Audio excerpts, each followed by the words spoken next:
संस्कारों से खुद ही मैं सजा हूँ, सुंदर पवित्र और उत्तम भावना में जीता हूँ मूल वतन की। मैं हूँ पंछी, वहीं पे मेरा बसेरा। मैं अविनाशी शक्ति हूँ, रंग मेरा है सुनहरा।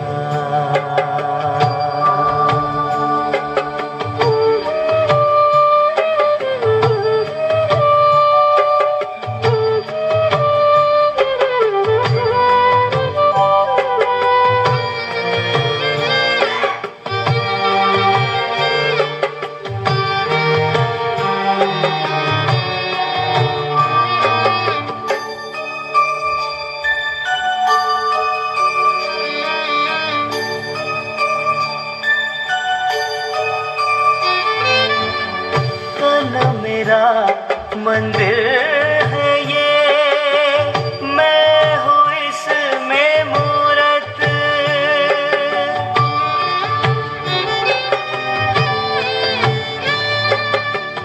तन मेरा मंदिर है ये, मैं हूँ इसमें मूरत। भ्रुकुटी के बीच निहारूं हर पल अपनी ये दिव्य सूरत। मिलन मनाऊं, खुद में खो जाऊं, हो जाए मन उजियारा। मैं अविनाशी शक्ति हूँ,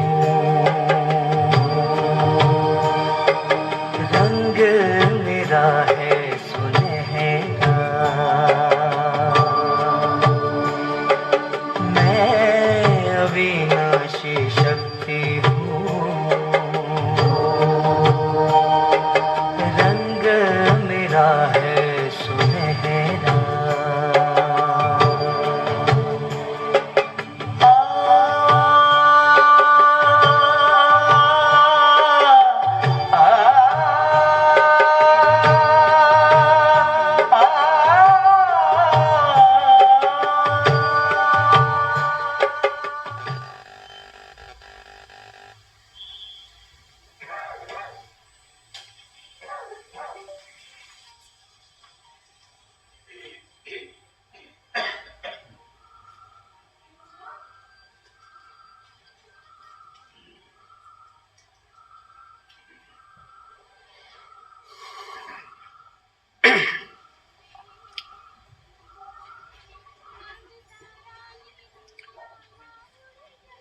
ओम शांति। हम सभी बाबा के बच्चों का ये अनुभव है कि बाबा हमारे नैनों में समाया हुआ रहता है। हमारे नैनों में भी बाबा है, ख्यालों में भी बाबा है ऐसा अनुभव सबका? किस किस का अनुभव है कि बाबा कानों में कुछ कहते हैं, मेरे कानों में आकर कुछ कहते हैं? Very good. तो ये जीवन इसलिए ही मिला है कि बाबा के साथ हम ज़्यादा से ज़्यादा टाइम रह सके। सारे कल्प में 5000 साल के साइकिल में केवल संगम युग की कुछ घड़ियां हैं जिनमें भगवान के साथ का अनुभव किया जा सकता है सही ढंग से। जब भगवान की सही पहचान हमें होती है, भगवान स्वयं हमसे मिलने के लिए उत्सुक होता है, भगवान साथ निभाने के लिए तैयार हो।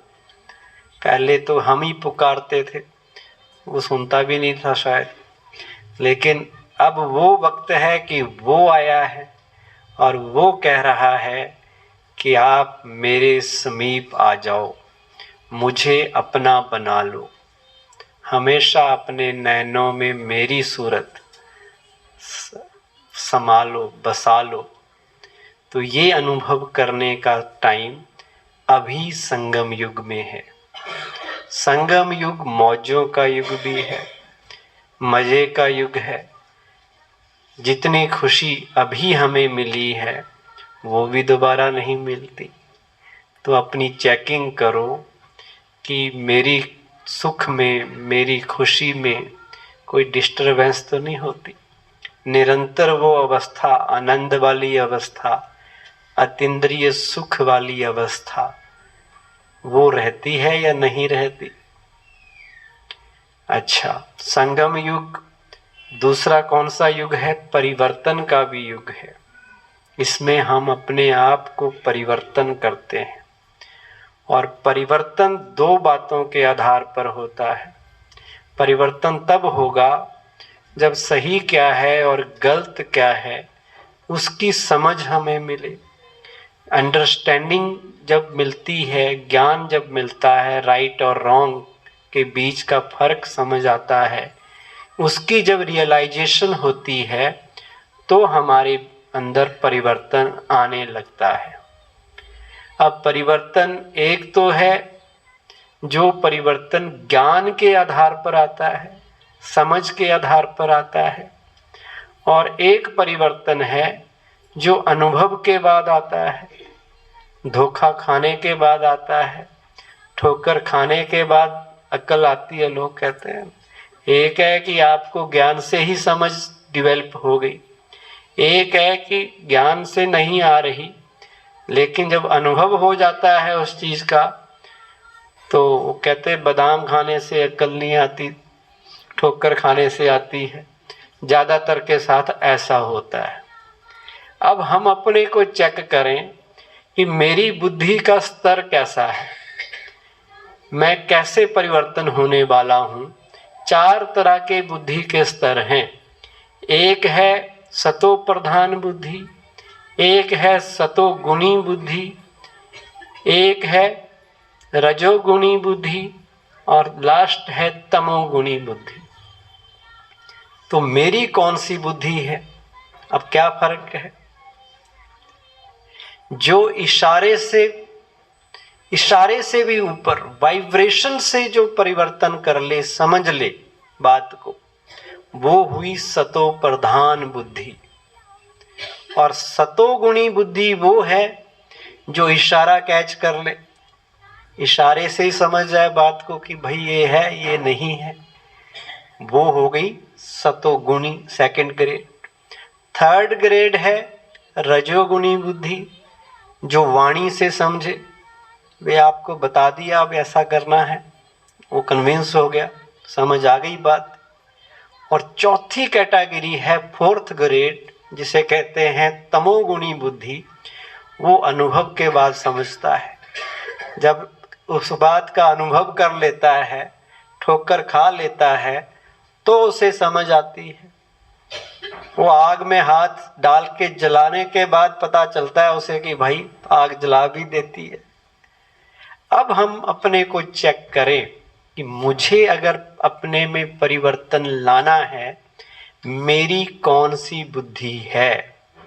मैं वाइब्रेशन से समझ लेता हूँ, इशारा कैच कर लेता हूँ, वाणी सुन के किसी के समझाने से तो समझ पैदा होती है, या उससे भी नीचे है कि ठोकर खा के समझता हूँ।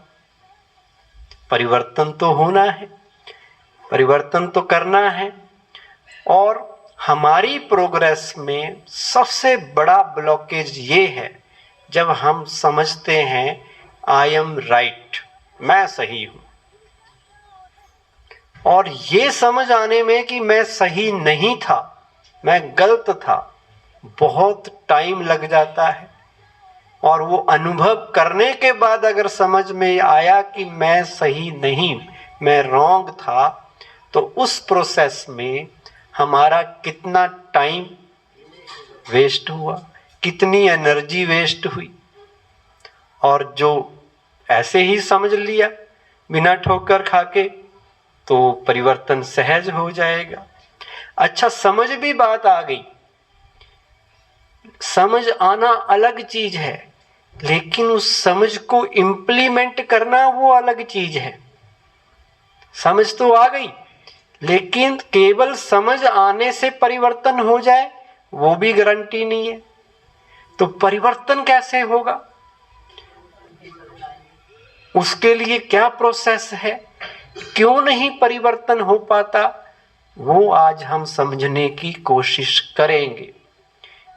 क्या है कि जिन आदतों को कई बार कर लिया, जिन कार्य को कई बार कर लिया, वो चीजें हमारी जीवन का इतनी पक्की हो जाती हैं कि उन्हें बदलना, केवल समझ से बदलना, ज्ञान के आधार पर बदलना आसान नहीं है। वो चीजें जो कभी हमने की थी और उनसे टेम्परेरी आनंद भी मिला था, एंजॉयमेंट भी मिली थी, अच्छा लगा था वो गलत को सही समझकर हमने उसे एंजॉय किया था। वो गलत चीज भी उस वक्त हमें अच्छी लग रही थी, अब वो खींचती है। उसको छोड़ना चाहो वो ओवर पावर कर जाती है हमें, और हम भूल जाते हैं कि ये करना है, ये नहीं करना।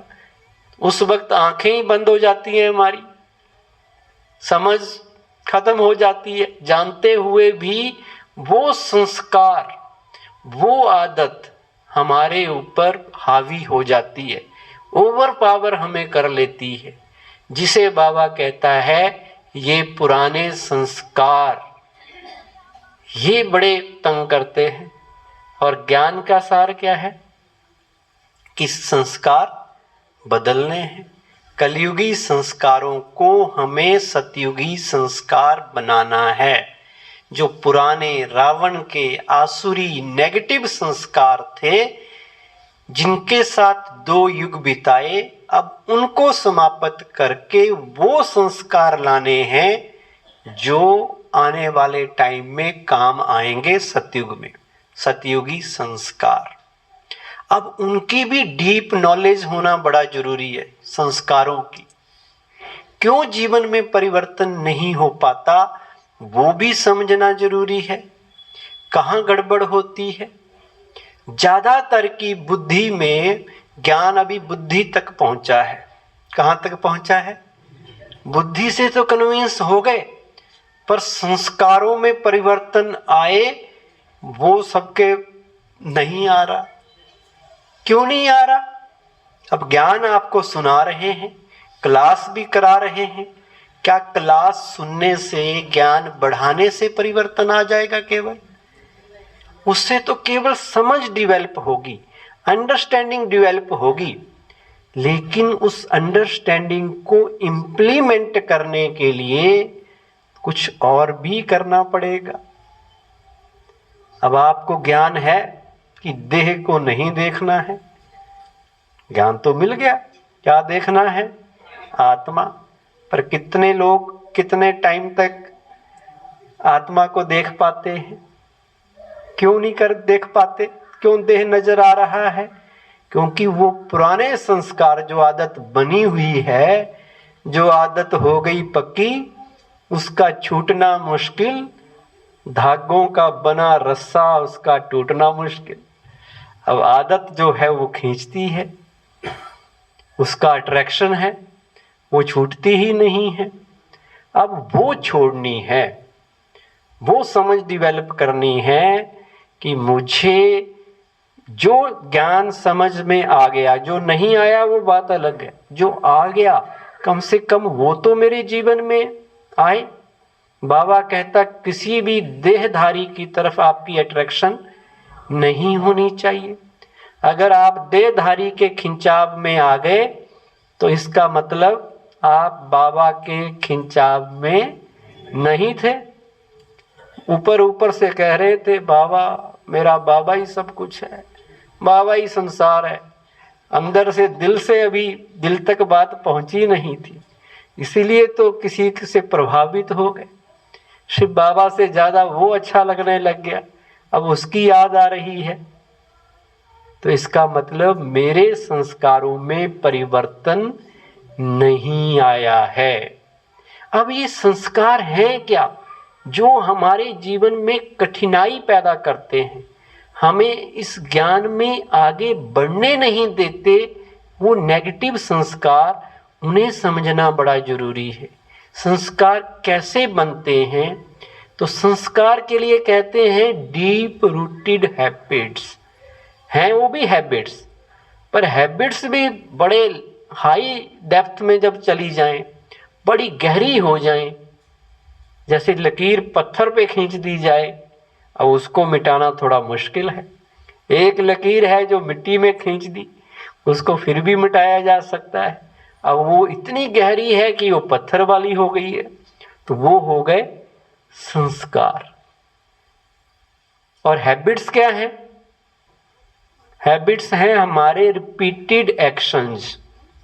जिस भी एक्शन को, जिस भी काम को बार बार 2-4 बार कर लिया, वो आदत में शुमार हो जाता है। लेकिन वो आदत 2-4 बार नहीं, जो 100, 200, 500 बार कर ली हो, वो क्या बन गया? संस्कार बन गया। तो इसलिए बाबा ने समझाया है हमें कि ये पुराने नेगेटिव संस्कार, पुराना हिसाब किताब, यही ब्राह्मण जीवन में सबसे बड़ी चैलेंज है। जैसे ही हम कुछ करना चाहते हैं, वो पीछे से निकल आते हैं।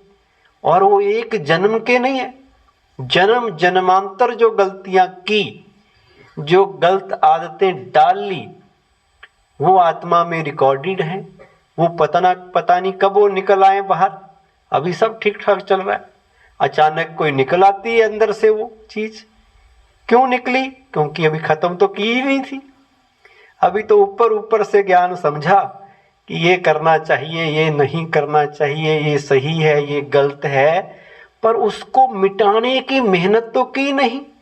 पुराने संस्कारों को खत्म करने के लिए क्या पुरुषार्थ किया, वो तो चिंतन ही नहीं कर रहे, अब सोच ही नहीं रहे, अपने को चेकिंग ही नहीं कर रहे।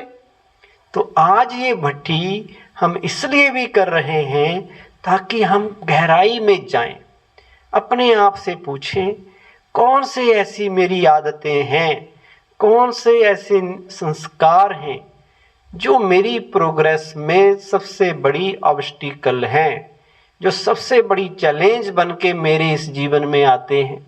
किसी में हो सकता है सुस्ती का संस्कार हो, किसी में हो सकता है ज़्यादा सोने का संस्कार हो, वो उठ ही नहीं पाता सवेरे, यहाँ भी आता है यहाँ ही सो जाता है योग में, वो सुस्ती का संस्कार है, सोने का संस्कार है छोटा सा, पर वो भी कम नहीं है।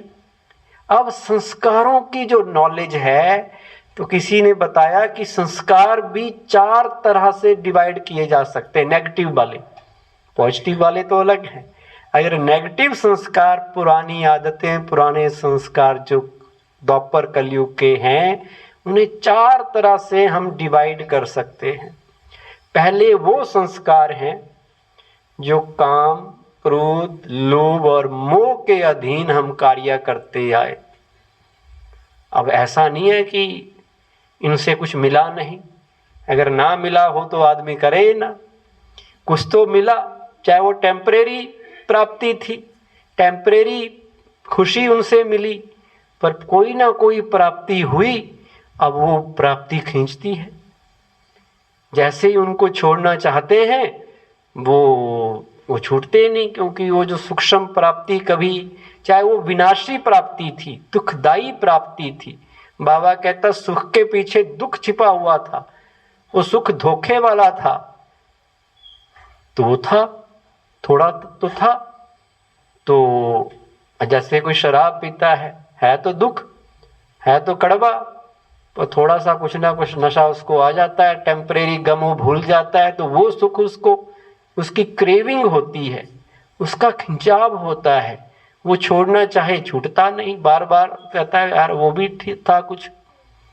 लेकिन जब समझ मिल जाती है कि वो सही नहीं था, गलत है, वो धोखा देने वाला है, दुख देने वाला है, पर फिर भी धोखा खा जाते हैं क्योंकि वो संस्कार अभी खत्म, संस्कार का अंतिम संस्कार किया नहीं है। जब तक अंतिम उसको जलाएंगे नहीं, खत्म ही नहीं करेंगे, वो दोबारा रावण जिंदा हो जाता है। ऊपर ऊपर से उसको मार देते हैं, फिर वो कहीं से हमें पता, जब तक पता नहीं चलेगा कि कहाँ बाण मारना है, उसकी गर्दन काटते रहो, खत्म ही नहीं हो रहा। दूसरे संस्कार हैं ईर्ष्या के, नफरत के, द्वेष के। जलन हो रही है, आगे दूसरा बढ़ रहा है, फायदा उसे हो रहा है, आग मेरे अंदर लग रही है, हार्ट अटैक मुझे आ रहा है, दूसरे की खुशी बर्दाश्त नहीं हो रही।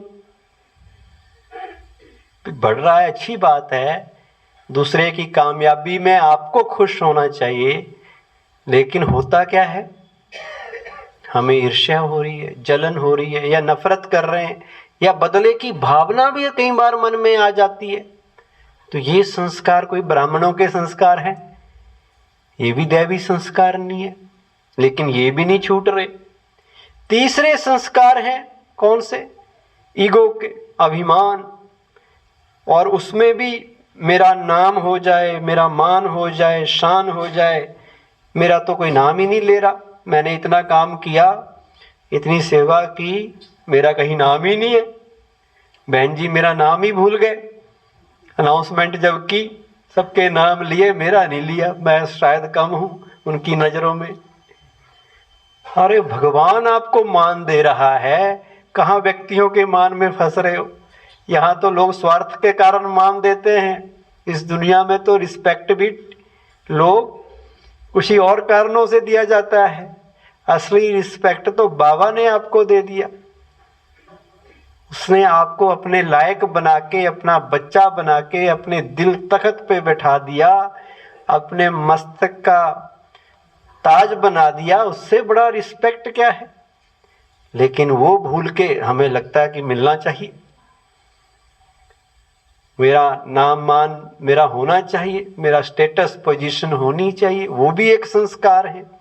और चौथे किस्म के संस्कार हैं, वो हैं आलस्य के संस्कार, वो हैं अलबेलेपन के, ढीलेपन के, पुरुषार्थहीनता के संस्कार, कि देख लिया जी मेरे से इतना ही होता है, अब इससे ज़्यादा नहीं मैं दौड़ लगा सकता, इससे ज़्यादा योग मैं नहीं कर सकता, बस आ जाता हूँ, इतनी बड़ी बात है। उमंग उत्साह ही नहीं है जीवन में, खत्म हो चुका है। क्यों? क्योंकि वो संस्कार पुरुषार्थहीनता है, सुस्ती है, इजी नेचर, मुझे ना कोई कह दे काम के लिए इधर उधर हो जाओ, मुझे ना करना पड़े, कईयों के ऐसे संस्कार भी होते। तो ये जितने भी संस्कार हैं, ये हमारी प्रोग्रेस में बाधक बन के आते हैं। पहली चीज इनकी रियलाइजेशन, अपनी चेकिंग, कौन से संस्कार हैं जो मुझे तंग कर रहे हैं, जिन्हें मुझे परिवर्तन करना है। ऐसा ना हो कि जिन बुराइयों को लेके, जिन बुरे संस्कारों को लेके ज्ञान में आए थे, उन्हीं को लेके जब जाएं, ज्ञान खत्म होए, शरीर छोड़े, तो साथ ही जाएं। ना 5 साल में बदले, ना 10 साल में बदले, ना 20 साल में बदले, तो क्या फायदा। आए तो थे उनको बदलने, पर उनके लिए मेहनत नहीं की, आते रहे, बस थोड़ा सा सुन लिया, उसी में खुश हो गए कि कुछ तो मिल रहा है, something is better than nothing. लेकिन मेन प्राप्ति क्या है, अतीन्द्रिय सुख कब मिलेगा? जब वो संस्कार मिटेंगे, जब इम्प्योरिटी हमारे मन से खत्म होगी, तभी तो सुख की अनुभूति होगी। और इम्प्योरिटी है, ये पुराने संस्कारों के कारण जन्म जन्म की पाप, वही इम्प्योरिटी है। वो पुराने संस्कार मिट नहीं रहे। अब वो मिटे कैसे? रियलाइजेशन भी हो गई, समझ भी मिल गई, लेकिन वो तब मिटेंगे, उसके लिए रियलाइजेशन के साथ साथ रियल नॉलेज भी चाहिए। और रियल नॉलेज हम सब जानते हैं, जो रियल है, जो ट्रुथ है, उसी से मिलेगी, शिव बाबा से ही मिलेगी।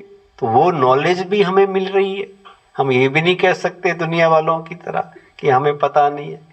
भगवान का ज्ञान मिल गया, रियल नॉलेज मिल गई। अब उसको उसके आधार पर अपने आप को इंट्रोस्पेक्ट करने की जरूरत है। अपनी जांच एकांत में बैठ के अपने आप को चेक करने की जरूरत है कि मुझे क्या करना चाहिए, क्या विधि मैं बनाऊं अपनी प्रोग्रेस के लिए, अपने पुराने संस्कारों को खत्म करने का क्या विधि होनी चाहिए, क्या प्रोसीजर होना चाहिए। But is the process of change, change क्यों नहीं आ रही, उसका कारण क्या है। तो जब आप अपने आप को देखेंगे, इंट्रोस्पेक्ट करेंगे, तो आपको पता चलेगा कि मैं सारा दिन एक तो फिजिकल आइडेंटिटी में ही रहता हूं। जो आइडेंटिटी बाबा ने मुझे दी है, मेरी ओरिजिनल आइडेंटिटी, जो गीत भी बज रहा था कि मैं कौन, मेरा स्वमान क्या है, मैं कौन सी आत्मा हूं, वो याद ही नहीं रहता। ये रहता याद। सारा दिन फिजिकल आइडेंटिटी, फिजिकली काम धंधे, सारा काम उसी में एनर्जी जा रही है। इसलिए कहते हैं कम से कम मिनिमम 2 घंटे 2 आवर्स आपको बैठना पड़ेगा शांति में, अपने आप को देखने के लिए, एकांत में, बिल्कुल सॉलिट्यूड में, और अपनी चेकिंग करनी पड़ेगी। जब आपका मन शांत होने लगेगा, शांति में बैठेंगे, हर रोज बैठना है, वो भी 2 घंटे बैठना है कम से कम। स्टार्टिंग चलो 1 घंटे से करो। तो जब आपका मन शांत होगा ना, जैसे पानी शांत हो जाता है तो नीचे क्या है दिखाई देता है तले में। तो जब मन शांत हो जाएगा तो आपको दिखने लगेगा क्या क्या है। जो अभी बैठी हुई चीजें मेरे अंदर, मुझे तो लगा खत्म हो गया गुस्सा, पर अभी गुस्सा खत्म हुआ नहीं है, अभी तो दबा हुआ है। पता नहीं कब बाहर निकल आए, कोई मुझे कुछ कह दे, एकदम निकलेगा। अब ऐसे तो सबका ही दबा रहता है, पर जब परिस्थिति आती है तो पता चलता है कि वो दबा रहा या बाहर आ गया। तो वो चेकिंग करनी है। और हर रोज शक्ति चाहिए। परिवर्तन कब होता है? परिवर्तन केवल ज्ञान से नहीं हो सकता, याद रख लो। ज्ञान केवल अंडरस्टैंडिंग देता है। परिवर्तन के लिए पावर चाहिए, शक्ति चाहिए। और शक्ति किससे मिलेगी? शक्ति का स्रोत क्या है? जो हम औरों को भी समझाते हैं कि बिना उस सोर्स से जुड़े, वही हमारा ओरिजिनल सोर्स है, उसी के साथ हमारे आदि अनादि संबंध हैं। और उस सोर्स से जितना हम दूर होते हैं उतने हमारी शक्ति कम होती है, और जितना उस सोर्स से हम जुड़ते हैं उतनी शक्ति, उतने सुख का अनुभव होने लगता है। तो जब तक मन उस सोर्स से, शिव बाबा से जुड़ेगा नहीं, उससे शक्ति और प्यार की अनुभूति होगी नहीं, तब तक आप कितनी भी कोशिश कर लो, केवल क्लास सुनने से परिवर्तन होने वाला, सुनने से समझ मिलती है। समझ अलग चीज है, तभी तो बाबा ने 2 सब्जेक्ट अलग अलग किए, ज्ञान अलग, योग अलग। अब हम अपने से पूछें, हमारा योग किस लेवल का है? हमारी योग की स्टेज क्या है? क्या वो स्टेज बनी है योग में जिसमें संस्कार जलने लग जाएं, पुराने खत्म होने लग जाएं, योग अग्नि का रूप ले ले? या ऑर्डिनरी योग हम कर लेते हैं, बैठ गए, चलो भाई 5 मिनट, थोड़ी सी शांति तो मिल ही जाती है? या वो सोच है? बैठना पड़ेगा। आपने देखा होगा, दादियां, लाइफ सुनी उनकी, ब्रह्मा बाबा शिव बाबा ने स्टार्टिंग में 14 साल उनसे तपस्या कराई। कोई काम नहीं था, बाकी कोई सेवा नहीं, कोई कुछ नहीं, तपस्या का जीवन जिया। तो वो संस्कार परिवर्तित हुए, तो बदलाव आया। और ये भी नहीं कि 14 साल करके छोड़ दिया उसके बाद आराम करो, उसके बाद भी उनकी वो आदत में शुमार हो गया। वो तो आदत डालने की बात थी। लाइफ लॉन्ग उन्होंने योग किया, लगातार योग किया, तो उनकी वो स्टेज बनी। अब हम कितना योग करते हैं, अपनी अपनी जांच करनी चाहिए। कितनी देर बाबा के पास बैठते हैं, शक्ति कहाँ मिलेगी? बाबा से। और बाबा के पास बैठने की लगन कितनी है? कितनी देर बाबा के पास हम बैठ सकते हैं, अपने आप से पूछें। अगर बाबा के पास नहीं बैठ पाते तो इसका मतलब क्या है? दिल नहीं करती, ज़्यादा देर बैठ नहीं पाते, मतलब हमारे अंदर बहुत ज़्यादा इम्प्योरिटी अभी है, पाप का खाता अभी बहुत है अंदर। तो वो इम्प्योरिटी निकलेगी कैसे? जब बैठने की आदत डालेंगे। आपकी आत्मा ठीक होगी, आपकी गाड़ी ठीक होगी, लेकिन गाड़ी को गैरेज में तो लेके जाना पड़ेगा या नहीं ले जाना पड़ेगा? जिनको नींद आ रही है ना, वो ऐसे बैठो, कमर ना लगाओ पीछे। जैसे ही कमर लगती है नींद आने लगती है, बिल्कुल अलर्ट होके, बिना कमर के बैठो, थोड़ा अलर्ट होके। तो बाबा के पास जब बैठते हैं, गाड़ी लेके जाएंगे तभी तो गैरेज वाला ठीक करेगा ना, गाड़ी वाला। तो बाबा कहता मेरे पास गाड़ी लेके तो आओ, मेरे पास आके बैठो तो सही। हमारा कपड़ा साफ होगा, पर कब होगा साफ? जब धोबी घाट के पास, धोबी घाट पे देके आएंगे। तो ये आत्मा इस शरीर के साथ बाबा के कमरे में बैठेगी, बाबा के सामने बैठेगी, तभी तो बाबा को इलाज करेगा। लेकिन वहां बैठना थोड़ा मुश्किल लगता है। क्यों मुश्किल? क्योंकि अंदर इम्प्योरिटी है।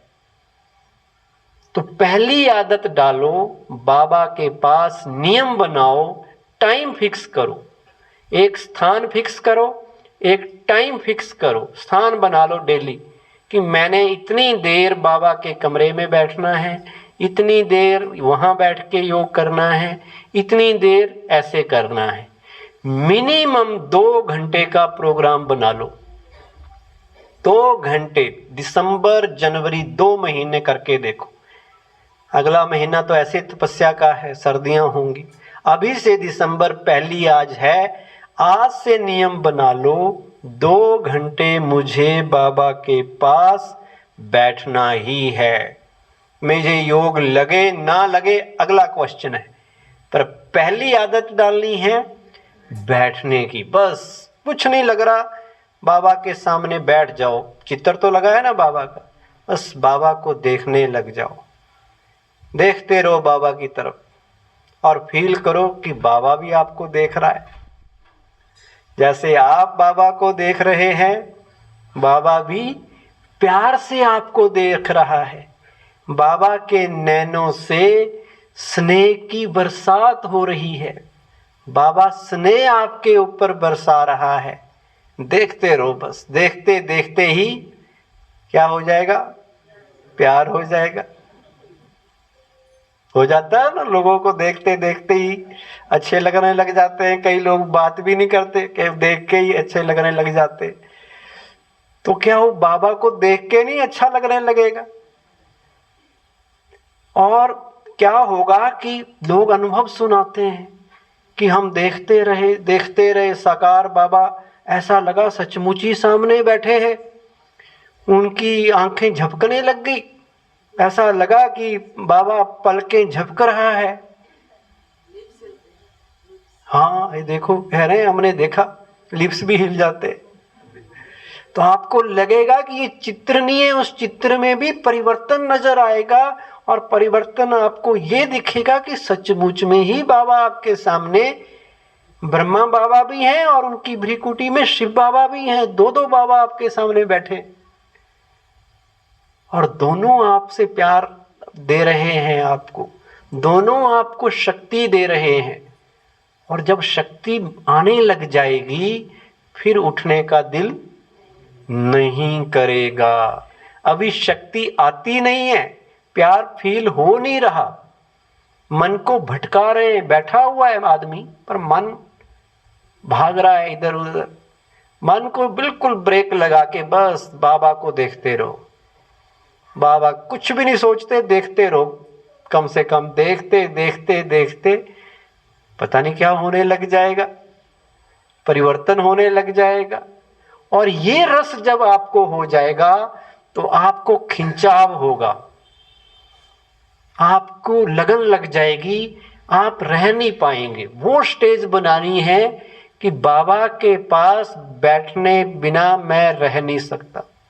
मैं खाना खाने के बिना रह सकता हूँ, मैं नींद के बिना रह सकता हूँ और चीज़ों के बिना रह सकता हूँ, पर बाबा के पास बैठे बिना नहीं रह सकता। ऐसी स्टेज बन सकती है, वो है योगी जीवन। और मैंने देखा है ऐसी चीज़ें। हमारे अचल दीदी चंडीगढ़ में 53-54 से ज्ञान में चले थे, अमृतसर से पंजाब जोन के इंचार्ज भी रहे। उनकी अवस्था ऐसी थी, उनको कोई ज़्यादा सेवाओं में भाग दौड़ का इंटरेस्ट नहीं था। कोई ज़्यादा स्पीच दे दी, ज़्यादा किसी को इम्प्रेस कर दिया, जितना जरूरी करते थे। लेकिन योग में इतने एक्सपर्ट थे कि जब भी योग का टाइम है,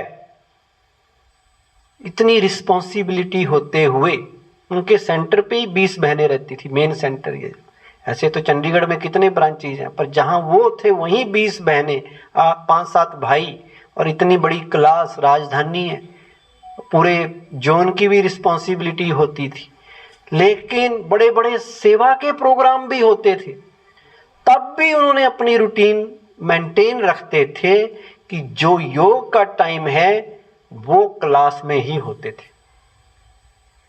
अमृत वेले हो चाहे क्लास का 1 घंटे का मेडिटेशन जब होता था, सबसे पहले वही क्लास में पहुंचे होते थे। 5 बजे वहां क्लास योग वाली शुरू होती है, 5 से 6 योग है, तो 5:05 पे अचल दीदी जी स्टेज पे होते थे। लोग आते रहते थे एक एक करके, जैसे यहाँ आते हैं हर जगह वैसे आते धीरे धीरे, पर उनको अपना योग में बैठना है। शाम को 6:30 से 7:30 का योग है। रेड लाइट हुई नहीं और बहन जी कमरे में जहाँ योग हो रहा है वहाँ गए नहीं। उनसे कोई पूछते थे, वो कहते मुझे खिंचाव होता है, मुझे लगता है कि बाबा उधर बैठा हुआ है और मैं कुछ और कर रही हूँ। तो ऐसा रस, ऐसी स्थिति जब हमारी बन जाए कि योग हमें खींचे, बाबा का प्यार हमें खींचे, बाबा के बिना हम रह ना पाए, तो परिवर्तन होगा। फिर बाबा शक्ति देगा, वो कहेगा भाई ये बंदा बड़ा सीरियस है। अब हैं तो हम सारी सजनियां, पर कोई सजनी उसकी तरफ देखती ही नहीं है, थोड़ी देर देख लिया फिर भाग गई। और एक सजनी है जो बैठी रहती है, तो वो साजन फिर उसे ज़्यादा पावर देगा, ज़्यादा शक्ति देगा, उसके अंदर परिवर्तन आएगा। और वो परिवर्तन अभी किया जा सकता है, बाद में तो मौका ही नहीं रहेगा। सतयुग में तो शिव बाबा गायब हो जाएगा, वहाँ दूसरे सुख होंगे। पर असली सुख जो योग का है, योगी जीवन का है, वो अभी लेना है। और उसके लिए लगन लग जाए, तीव्र इच्छा पैदा हो जाए, बस मुझे अब योगी बनना है। योग लगने की निशानी होगी क्या कि मुझे योग परिवर्तन भी होगा, व्यवहार में भी वो चीज आएगी, और डायरेक्ट ये होगी कि आपका उठने को मन नहीं करेगा, मजबूरी में उठना पड़ेगा कि भाई अब दूसरे भी काम करने पड़ेंगे, नहीं तो गड़बड़ ना हो जाए। पर दिल आपका करेगा कि मैं बैठा रहूं। तो वो स्टेज किस किस की है सोचो। ऐसी स्टेज बननी चाहिए या नहीं बननी चाहिए? ऐसे परवाने हम बन जाएं, ऐसे मस्त योगी बन जाएं, ऐसे अल्लाह लोग बन जाएं, मोहल्ला के मस्ताने बन जाएं कि वही दिखे, नैनों में भी बाबा और ख्यालों में भी बाबा, ऐसा लगे कि बाबा इन कानों में कुछ कहते रहते हैं, मेरे सामने नजरों में समाये हुए रहते हैं। वो वाली फीलिंग जो गीत में आई है शब्द, वो जीवन में आ जाए, उसके लिए क्या करना पड़ेगा? और अकेले में शांति से बैठ जाओ, अपने आप को ऑब्जर्व करो कि मेरी हर चीज श्रीमत के अनुसार चल रही है। जो भी मैं काम कर रहा हूं, दिन में कुछ भी कर रहा हूं मेरी रूटीन में, वो श्रीमत के अनुसार है या नहीं है? अगर नहीं है तो क्यों नहीं है? क्यों नहीं सब ठीक ठाक चल रहा? इसका मतलब है मेरा शिव बाबा से कनेक्शन टूटा हुआ है, डिस्कनेक्ट हो चुका है। अगर शिव बाबा से कनेक्शन होगा तो शिव बाबा की श्रीमत तो याद रहेगी, और वो याद रहेगी तो हर चीज एक्यूरेट होने लगेगी। और इसका नियम बनाना पड़ता है। जीवन में नियम की ताकत है। जिस व्यक्ति ने अपने जीवन के कुछ रूल बना लिए, असूल बना लिए, वो व्यक्ति कामयाब होता है। तो हमारा असूल बन जाए कि हर रोज मुझे बैठना है, कुछ भी हो जाए चाहे। पहला तो ये नियम बना लो, बैठना ही है। बैठते बैठते बैठते बैठते एक स्टेज मेरी ऐसी आएगी कि मन धीरे धीरे डिसिप्लिन होने लग जाएगा। एक दिन में नहीं होगा, ये एक दिन कर लिया, अरे बड़ा मुश्किल है भाई, इतना आसान नहीं है योगी बनना। नहीं, मन जो बिगड़ गया है अब उसको सही आदत डालनी है। तो सही आदत तभी डलेगी ना जब उसको, आदत भी तो बार बार करने से डलती है। अगर आप बार बार आप बैठेंगे तो क्या होगा? आदत पड़ जाएगी। और जो मन पहले इधर उधर भागता था, अब उस मन को डिसिप्लिन में आने की आदत पड़ जाएगी। 2-3 महीने लगेंगे, 1 महीना भी लग सकता है। इस रूटीन को अगर आपने बना लिया, फिर आपका मन कंट्रोल होने लग जाएगा। अच्छा, योग में बैठे, ऐसे नहीं कि ऐसे बैठ गए कि कुछ भी सोचने लग गए, खाली होके नहीं बैठना है। जब भी योग में बैठो, प्लानिंग करके बैठो। पहली चीज तो बताई कि बैठने की प्रैक्टिस। दूसरी चीज, अब बैठे हैं, योग करना है, तो योग का मतलब ही है चिंतन। योग का मतलब है अनुभूति। मन के द्वारा चिंतन, बुद्धि के द्वारा उसका दर्शन, उसकी पिक्चर बनेगी। 2 चीजें हमेशा साथ चलती हैं। अब मन में क्या चिंतन करना है, उसकी भी तो प्लानिंग करनी पड़ेगी ना। आपके पास अच्छे अच्छे पॉजिटिव थॉट्स, अच्छी अच्छी बाबा की मुरलियों से निकाले गए सोमान, अच्छी अच्छी बातें चिंतन करने के लिए होंगी। तो अपने मन को वो थॉट्स देने हैं जब योग में बैठना है।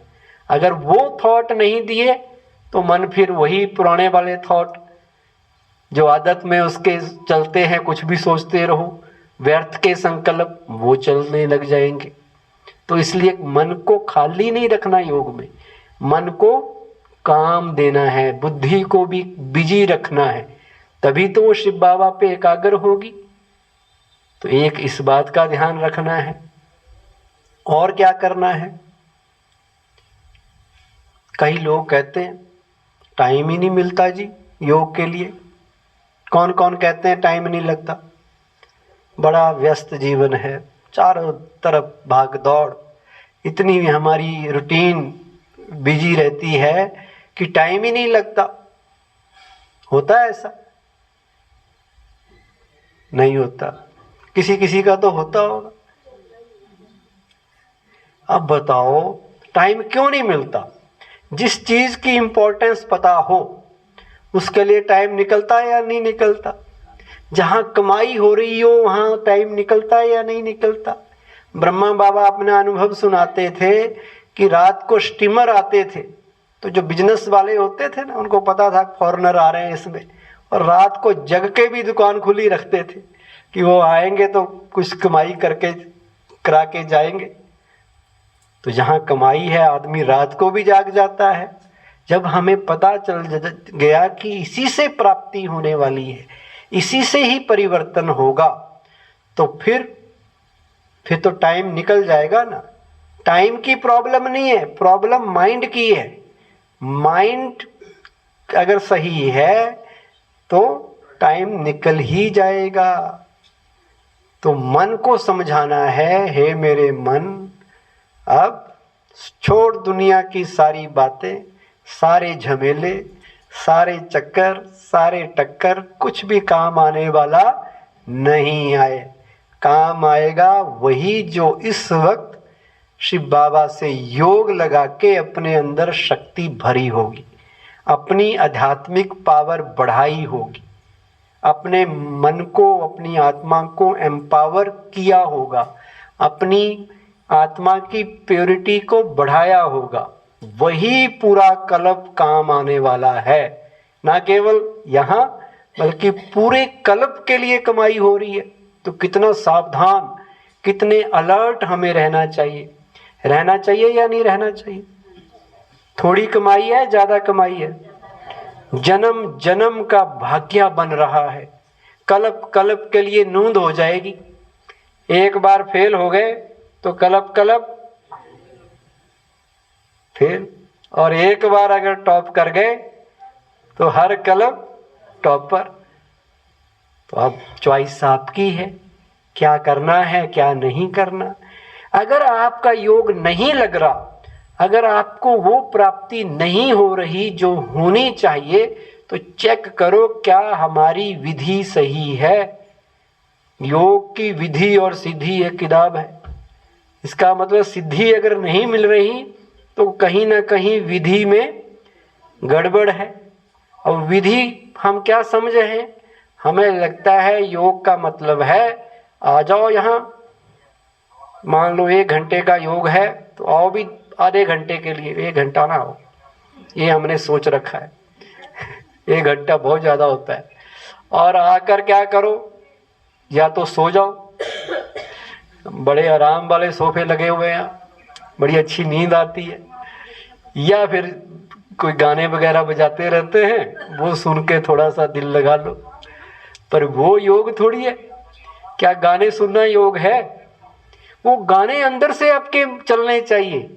आपका मन गाना गाए, वो बजे या ना बजे, मन से वो गाना निकले, वो शब्द निकले जो गाने वाले ने लिख रखे हैं, उससे मिलते जुलते शब्द निकले, वो चिंतन आपका चले, वो योग है। और उस स्थिति में टिक जाएं। पर वो होगा बस अपने आप को अटेंशन देने से, अपने आप को थोड़ा सा अलर्ट रख के। जानते हम सब हैं कि करना चाहिए नहीं करना चाहिए, पर फिर लापरवाह हो जाते हैं। माया बैठी हुई है। कल मैं कह रहा था माया बड़ी पावरफुल है। माया भी सोचती है मेरे बच्चे कहाँ जा रहे हैं, तो वो पकड़ती है। माया मतलब पुराने संस्कार, और पुराने संस्कार खत्म कब होंगे? जब इस भट्टी में, योग की भट्टी में रोज बैठेंगे। और ये भी नहीं कि 2 महीने किया फिर छोड़ दिया तो फिर आ जाएगी। ये कंटिन्यूस कंसिस्टेंसी चाहिए, कंटिन्यूटी चाहिए, लाइफ लॉन्ग चाहिए। जब तक जीना है तब तक योग करते रहना है, ज्ञान अमृत पीते रहना है, अपने आप को सावधान करते रहना है, क्योंकि माया के साथ युद्ध है। तब हम इस ब्राह्मण जीवन को एंजॉय कर सकेंगे, तब यहाँ की लाइफ को सही ढंग से जी सकेंगे। तो करेंगे ऐसा। अब ज्ञानी के साथ साथ क्या बनना है? योगी भी बनना है।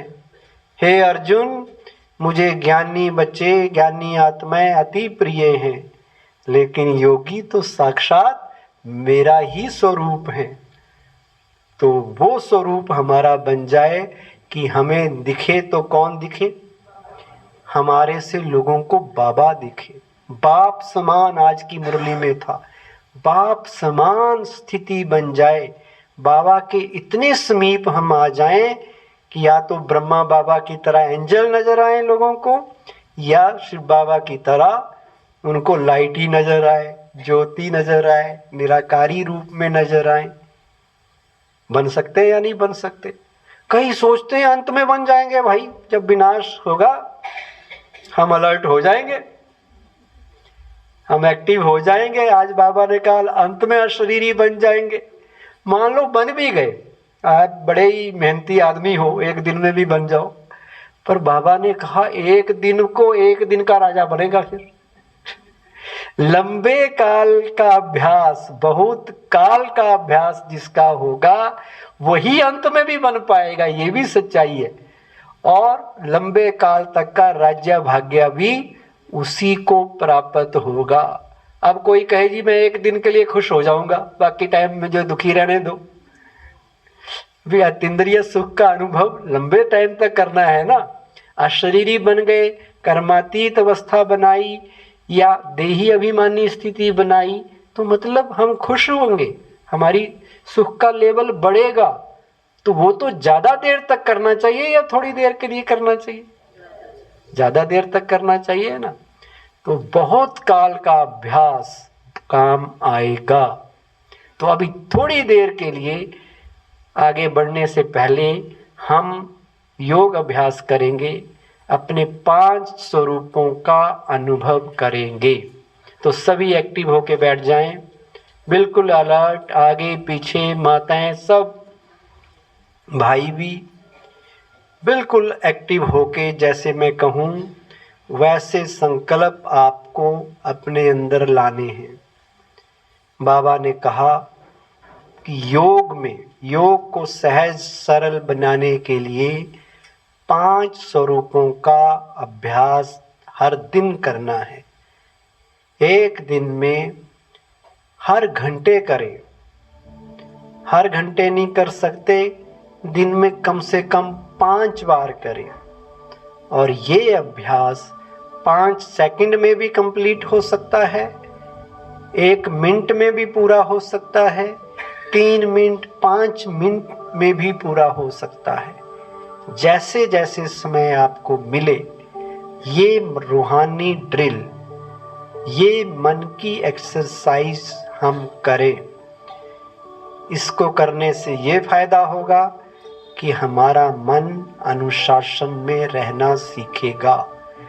मन से व्यर्थ संकल्प समाप्त होने लगेंगे, सारी उलझनें समाप्त होंगी, समस्याओं का निदान मिलने लगेगा और जीवन में अतीन्द्रिय सुख की अनुभूति होने लगेगी।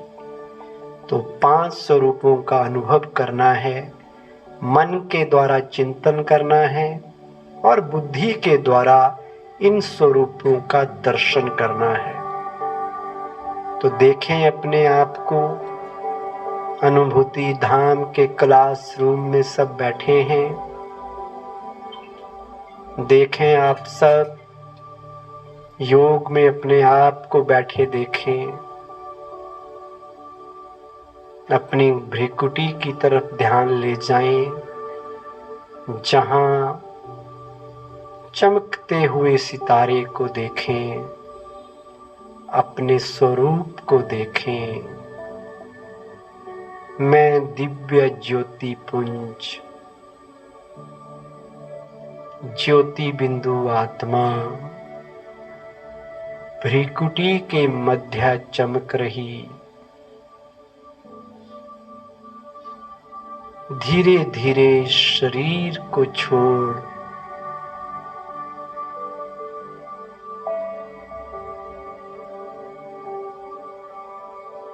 ऊपर की ओर चल पड़ती हूँ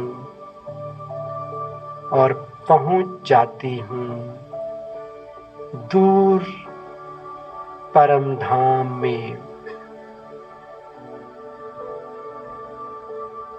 जहाँ सत्यम शिवम सुंदरम जगत नियंता सर्वशक्तिवान वो महाज्योति शिव बाबा चमक रहे हैं। देखें अपने आप को परम धाम में, अनेक आत्माओं के बीच अपने आप को देखें। सब आत्माओं के बीच आपकी चमक सबसे न्यारी और प्यारी है। और फील करें कि स्वयं भगवान शिव बाबा मेरे सामने हैं। उनसे गोल्डन रंग बिरंगी किरणें निकलकर मुझ आत्मा में समा रही हैं।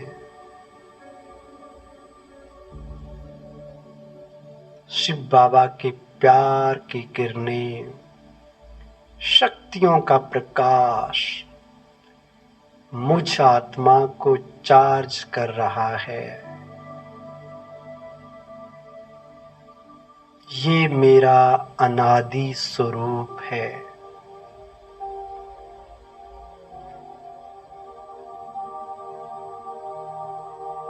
चारों ओर सुनहरा प्रकाश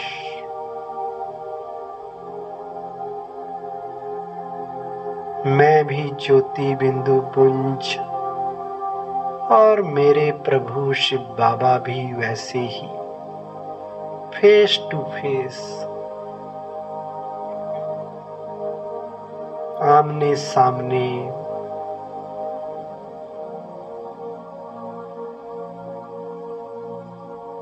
मुझ आत्मा को शिव बाबा चार्ज कर रहे हैं, शक्ति भर रहे हैं।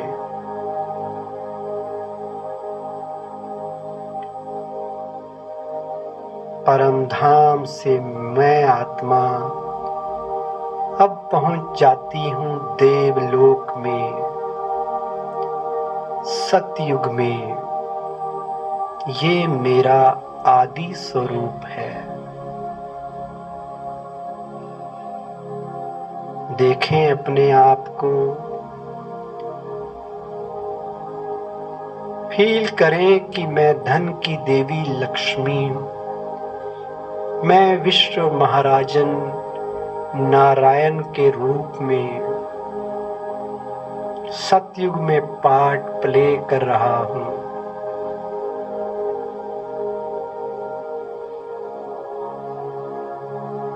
सुनहरी दुनिया, संपूर्ण निर्विकारी, सर्व गुण संपन्न, 16 कला संपूर्ण वो दुनिया, चारों ओर देवी देवता विचरण कर रहे हैं।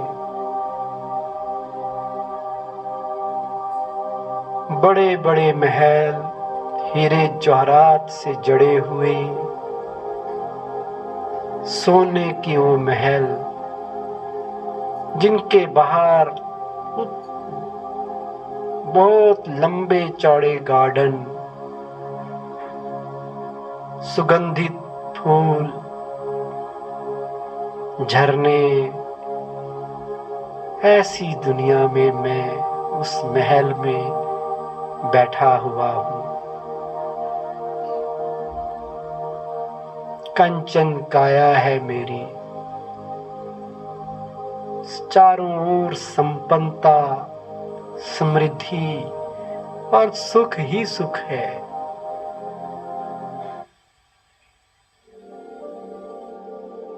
जन्म जन्मांतर उस सुख में मैं रहा। देखें अपने आप को, 21 जन्म, 2500 साल की वो अवधि जब मैं सुख में लीन था। कितनी अच्छी वो दुनिया, स्वर्ग, और मैं उस स्वर्ग का मालिक।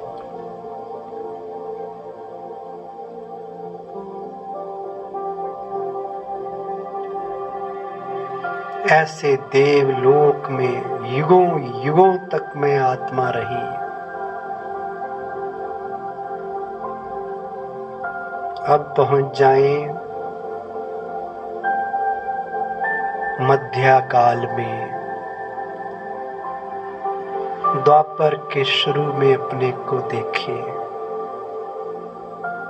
अपने पूज्य स्वरूप को याद करें। बहुत ऊंची पहाड़ी पर अपने मंदिर को देखें। बहुत ही भव्य मंदिर बना हुआ है और उस मंदिर में मैं आत्मा कमल पुष्प पे बैठी हुई हूँ।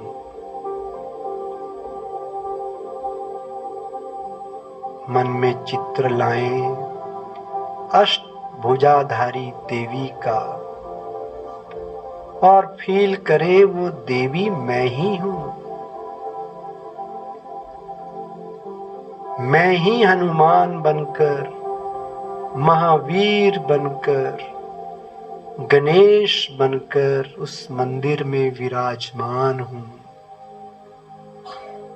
मंदिर के बाहर हजारों भक्तों की लाइन लगी हुई है जो मुझ आत्मा के पूज्य स्वरूप की आराधना कर रही है, आरती उतार रही है, गुणगान कर रही है, जय जयकार के उद्घोष कर रही है। भगत पुकार रहे हैं, हे देवी, हे विद्यादायिनी, हे असुर संहारिणी देवी, हे पाप काटनी देवी, हे विघ्न विनाशक, सिद्धि विनायक, हमारे विघ्न नष्ट करो, हमें सुख शांति दो।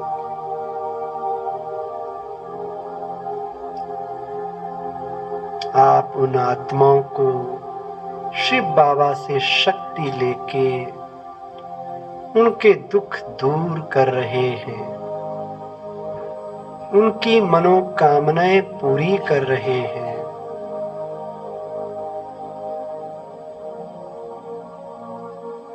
उनकी आशाएं पूरी कर रहे हैं,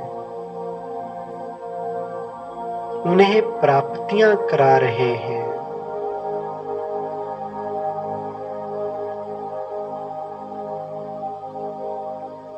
अब इस पूज्य स्वरूप से वर्तमान संगम युगी ब्राह्मण स्वरूप में आ जाएं और याद करें अपना भाग्य कि भगवान की गोद में आप बैठे हैं। आपके निमंत्रण पे भगवान आपके घर में मेहमान बन के आ गया। देखें अपने आप को बाप दादा के सम्मुख। बाबा आपके सामने आपको कुछ कह रहे हैं, मुरली चला रहे हैं, नैनों से दृष्टि दे रहे हैं, हाथों से वरदान लुटा रहे हैं। अहो मेरा कितना ऊंचा भाग्य, पाना था जो पा लिया, अब क्या बाकी रहा। हे मेरे प्रभु शिव बाबा, आपने तो मुझे भरपूर कर दिया। कहें शिव बाबा को, बाबा, मीठे बाबा, प्यारे बाबा, आपने मुझे क्या से क्या बना दिया।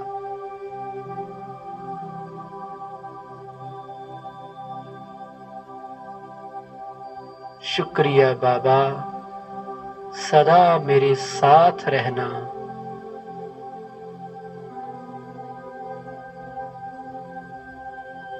ये जीवन अब आपके हवाले। ये जीवन में जो कुछ होगा वो आपकी श्रीमत के अनुसार होगा।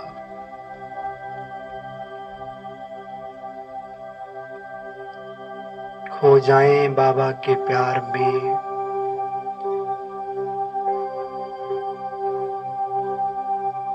देखें अपने आप को कि बाबा ने आपका हाथ पकड़ा हुआ है। बाबा के साथ आप मधुवन में घूम रहे हैं। पांडव भवन में बाबा आपको घुमा रहे हैं।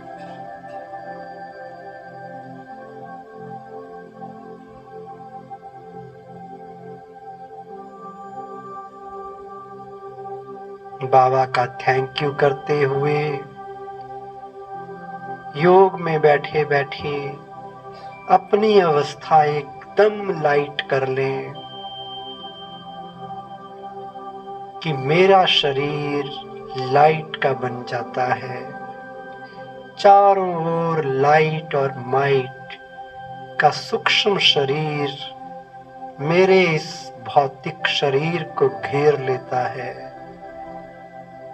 और उस सूक्ष्म शरीर के साथ चारों ओर लाइट में माइट फैलाते हुए मैं आत्मा उड़कर चल पड़ी नीले आसमान की ओर। अपने आप को पहुंचा दें ग्लोब के ऊपर। एंजल रूप में देखें, सारी विश्व की आत्माएं आपको नजर आ रही हैं जो पुकार रही हैं, हे शांति देवा, हे सुख देवा, हमें शांति दो, हमारे कष्ट हरो, हमारे विघ्न नष्ट करो। आप उन्हें शक्तियां दे रहे हैं, सकाश दे रहे हैं, पावरफुल वाइब्रेशन से उनके दुख हर रहे हैं। देखें ग्लोब के ऊपर अपने आप को और ऊपर परमधाम से शिव बाबा की किरणें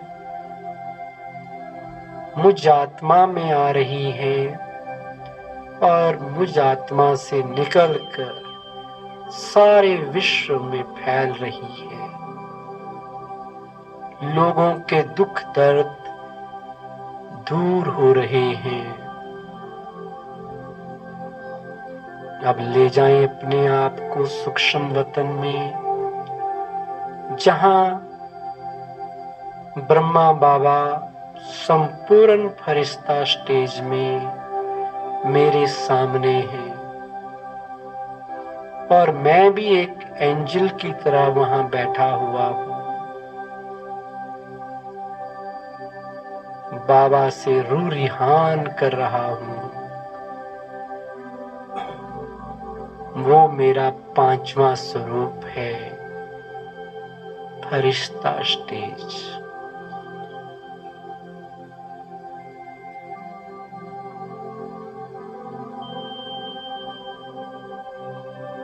फरिश्ता यानी जिसका किसी से कोई रिश्ता नहीं, केवल एक परमात्मा से सच्चा रिश्ता। फरिश्ता यानी लाइट, हल्का, वे मेरा स्वरूप है।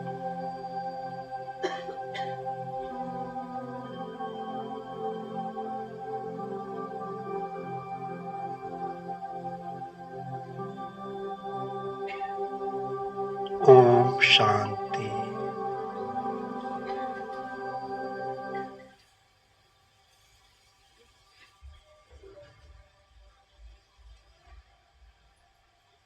इस तरह ये अभ्यास बार बार कर सकते हैं और वैरायटी रूप से कर सकते हैं।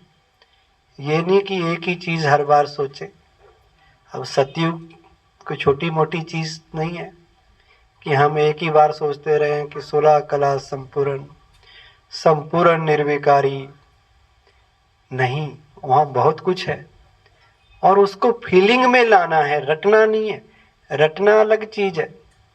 रटने से एंजॉयमेंट नहीं आएगी, ताकत नहीं आएगी। ताकत आएगी जब आप उसको फीलिंग की स्टेज पे लाएंगे, अनुभूति करेंगे। अब एक कोई कह दे जी आई लव यू, ऐसे बोल रहा है, एक है कि वो बड़े दिल से बोलता है, उसकी आंखों में आंसू आ जाते हैं, इमोशनल हो जाता है, तो उसका लेवल बड़ा हाई है। एक कह देता जी थैंक यू, ऐसे बोलता है जैसे फॉरेन वाले होते हैं, वो हर बात में सॉरी थैंक यू बोलते रहते हैं। एक मेरी तरह होता है जो कोई बड़ा ही कोई एहसान कर दे तो ही थैंक यू बोलता है और बड़ी फीलिंग से बोलता है। एक है वो ऐसे ही बोलता रहता है, उसकी आदत में शुमार है, तो फीलिंग वाली बात नहीं है। तो फीलिंग काउंट करती है। शिव बाबा प्यार का भूखा है, वो पैसे का भूखा नहीं है। उसको पैसा नहीं चाहिए हमारा, उसे प्यार चाहिए। जो प्यार की डोरी से उसे बांध लेता है वो व्यक्ति कामयाब है। तो इसलिए शिव बाबा कहता कि अपने भाग्य को याद करो, संगम युगी भाग्य को याद करो कि कितने वरदान शिव बाबा हमें दे रहा है। शिव बाबा भगवान के वरदानों में हम पल रहे हैं। स्वयं भगवान हमारी मदद करने के लिए तैयार बैठा है। कितना सुंदर ये समय है, कितनी सुंदर ये वेला है, घड़ियां हैं कि भगवान हमारे लिए तैयार है। वो हम पे मेहरबान हुआ है, वो हम पे वरदान लुटा रहा है, वो हमारी हर तरह से हेल्प करने के लिए तैयार बैठा है, मदद करना चाहता है और हमारे लिए खाली बैठा है। मेन बात है, भगवान कहता मुझे यूज करो, मैं तुम्हारे लिए हूं, मैं तुम्हारा हूं और तुम्हारे लिए हूं, मुझे यूज करो, मैं तुम्हारे लिए खाली हूं। अगर कोई कहे कि अच्छा ऐसे कैसे हो सकता है, कई बार हम बड़े रूहानी नशे में कहते हैं कि हमें सुलाता भी भगवान है तो जगाता भी भगवान है, खिलाता भी भगवान है तो पढ़ाता भी भगवान है। तो लोग कहेंगे भाई भगवान क्या खाली है तुम्हारे लिए? तो शिव बाबा ने मुरली में कहा कह दो इस भगवान हमारे लिए खाली बैठा है, वो हमारा है हम उनके हैं, तो वो हमारे लिए 24 घंटे अवेलेबल है। No need of any appointment, कभी भी उनसे मिलके अपना काम करवाया जा सकता है। पर हम करते क्या हैं, किसकी मदद लेते हैं? जब मदद लेने की जरूरत आए कौन बुद्धि में सबसे पहले आता है? देहधारी याद आते हैं। हमें लगता है कहाँ से अब हेल्प मिलेगी। तो जैसे ही देहधारियों की तरफ ध्यान गया तो बाबा कहता है ले लो फिर उनसे ले लो मदद।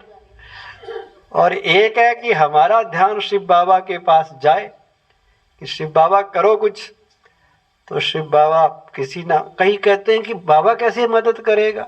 एक बाबा निराकार है, एक साकारी है, आकारी है, एक आकारी है, वो तो एंजल बन गया, लाइट का शरीर है, ऊपर इतने ऊपर बैठा है। एक उससे भी ऊपर है और है भी निराकार। और हम यहाँ साकार में हैं, यहाँ तो भाई 5 तत्वों की दुनिया है, तो यहाँ तो कुछ और चीजें हैं। तो हमें वो कैसे मदद करेगा बताओ?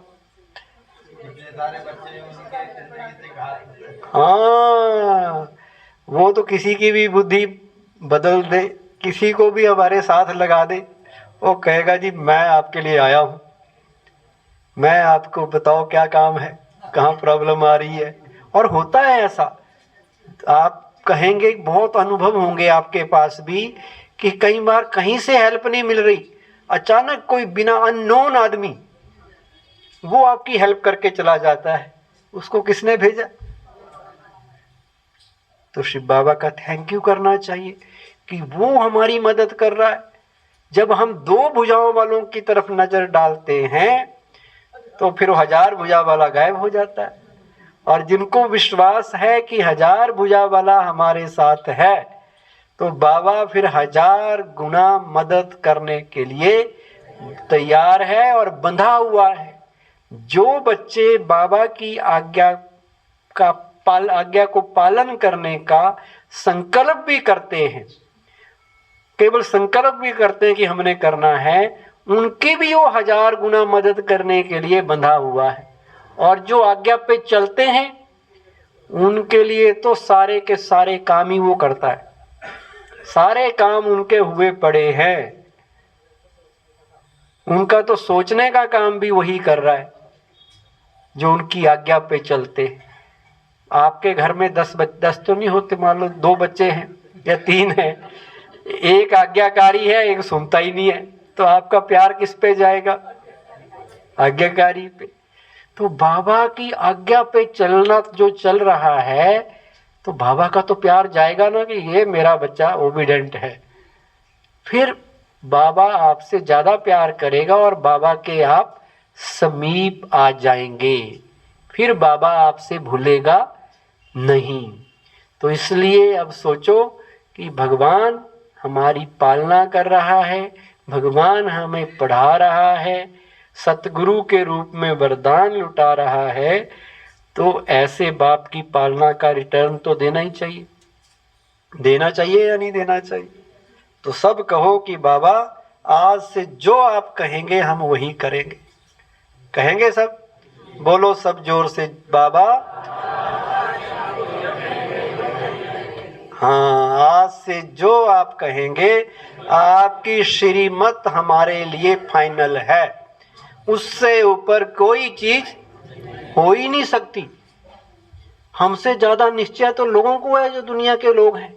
वो कहते हैं जो कुरान शरीफ में लिखा है ये ऊपर से आयतें आई हैं, उनका ही विश्वास है, चाहे उसमें कुछ भी लिखा, उनको इतना फेथ है कि ये भगवान का, खुदा का फाइनल ऑर्डर है, हमें करना ही है।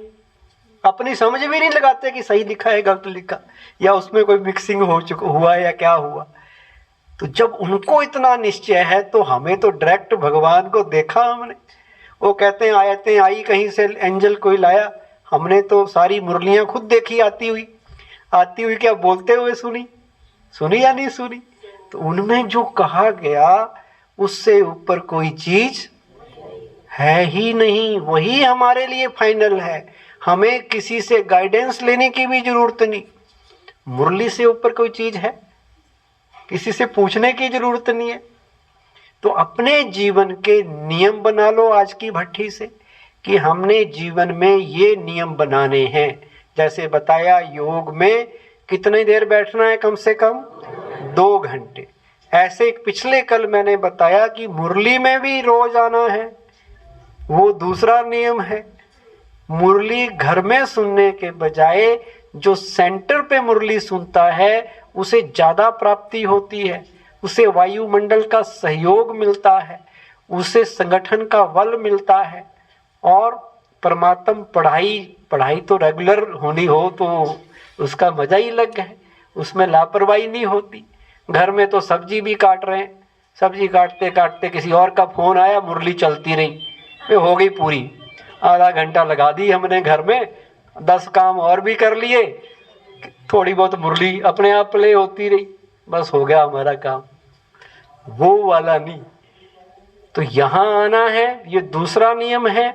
तीसरा नियम है अमृत वेला मिस नहीं करना है। ये ब्राह्मण जीवन की रूटीन है। जो इस रूटीन को फॉलो करेगा वो कभी धोखा नहीं खाएगा, वही सच्चे अर्थों में ब्रह्मा कुमार कहलाएगा। कि सवेरे मुझे उठकर बाबा के पास सबसे पहले मुलाकात बाबा से करनी है, बाबा को hello good morning thank you करनी है कि उसने मुझे सवेरे उठाया, जगाया। अब मैंने पहली मुलाकात बाबा से, ईश्वर से हमने मुलाकात की है ना, मन भावनी बात की है। तो जिसका अमृत वेला भी स्ट्रांग हो जाएगा। आदत डालनी पड़ती है, और आदत एक बार उठे, 2 बार उठे, तीसरी बार अपने आप उठने लग जाएंगे, अपने आप आपकी जाग आने लग जाएगी, अलार्म की भी जरूरत नहीं पड़ती। मैं मधुबन में आजकल 3 बजे उठता हूँ।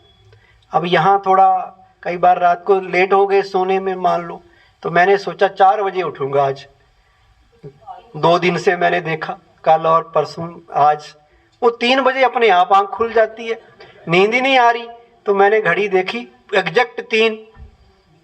मैं कहा भाई, फिर मैं उठ गया कि अब सोने का टाइम नहीं है, बाद में सो लेंगे, पर अभी तो मिलने का टाइम है। स्पेशल अपॉइंटमेंट है हमारी भगवान के साथ। अमृत वेले का महत्व एक किताब है जिसमें अव्यक्त वाणियों में बाबा ने क्या क्या अमृत वेले के लिए कहा है वो लेके पढ़ना, क्या उसकी वैल्यू है।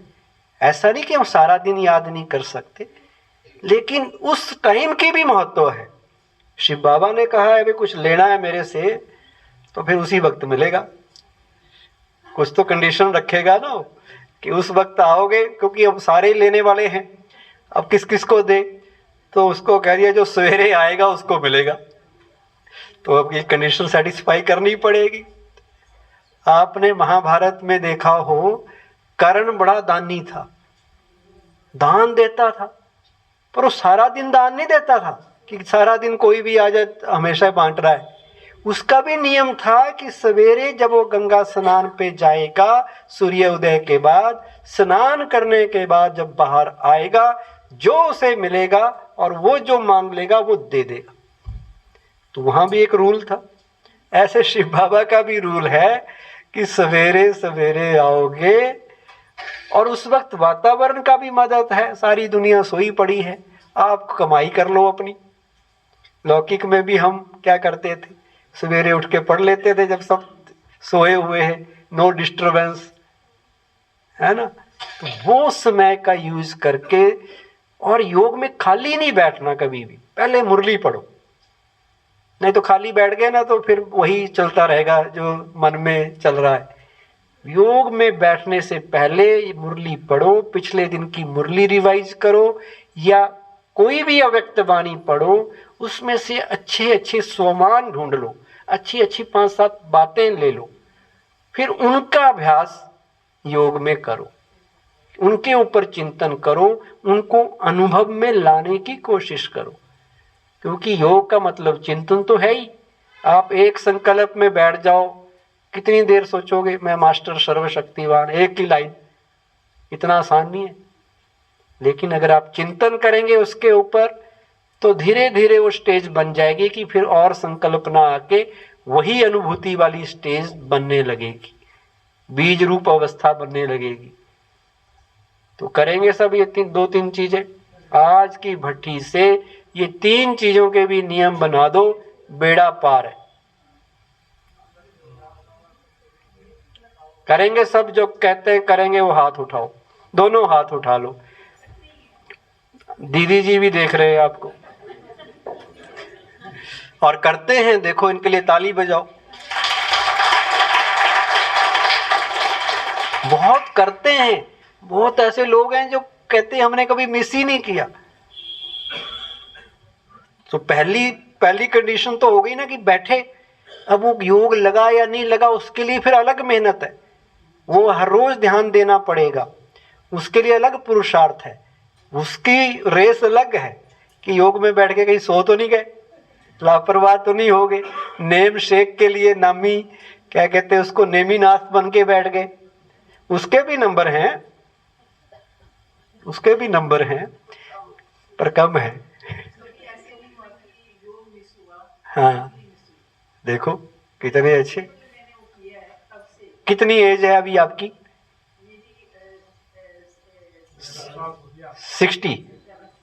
67। देखो इतनी उम्र में भी कह रहे हैं कि मैं कभी मिस नहीं करती। तो जवान लोग क्यों करते हैं फिर मिस?